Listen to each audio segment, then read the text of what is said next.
புதுச்சேரி மாநிலத்தில் அரசு பள்ளிகள் அனைத்தும் சிபிஎஸ்இ பள்ளிகளாக மாற்றப்பட்டுள்ளது.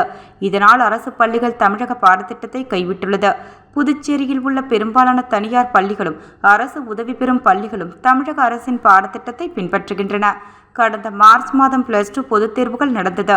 இதில் புதுச்சேரி, காரைக்காலில் 101 தனியார் பள்ளிகளை சேர்ந்த 3881 மாணவர்கள், 3683 மாணவிகள் என மொத்தம் 7564 பேர் தேர்வெழுதினர். இந்த தேர்வு முடிவுகள் இன்று வெளியிடப்பட்டது. இதில் புதுச்சேரி, காரைக்காலில் 3794 மாணவர்கள், 3659 மாணவிகள் என மொத்தம் 7453 மாணவர்கள் தேர்ச்சி பெற்றுள்ளனர்.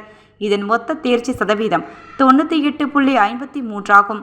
புதுச்சேரியில் மற்றும் 3637 மாணவர்கள், 3289 மாணவிகள் என 6926 மாணவர்கள் தேர்வெழுதினர். இதில் 3561 மாணவர்கள், 3266 மாணவிகள் என 6827 மாணவர்கள் தேர்ச்சி பெற்றுள்ளனர். புதுச்சேரியில் 98.57% மாணவர்கள் தேர்ச்சி பெற்றுள்ளனர்.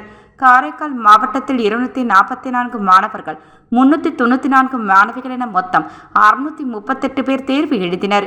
இதில் 233 மாணவர்கள், 393 மாணவிகள் என 696 மாணவர்கள் தேர்ச்சி பெற்றுள்ளனர். காரைக்காலில் தேர்ச்சி சதவீதம் 98.18 ஆகும்.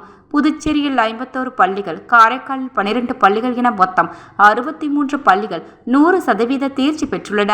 புதுச்சேரி, காரைக்காலில் தமிழில் 1, பிரெஞ்சில் 75, இயற்பியலில் 5, வேதியியலில் 23, உயிரியலில் 5, கணிப்பொறி அறிவியல் 253, கணிதம் 28, விலங்கியல் 1, தாவரவியல் 2, பொறியியல் 12, வணிகவியல் 16, கணக்கு பதிவியல் 29, வணிக கணிதம் 9, கணிப்பொறி பயன்பாடு 122, வரலாறு 1 என மொத்தம் 582 மாணவர்கள் 100க்கு 100 மதிப்பெண் பெற்றுள்ளனர்.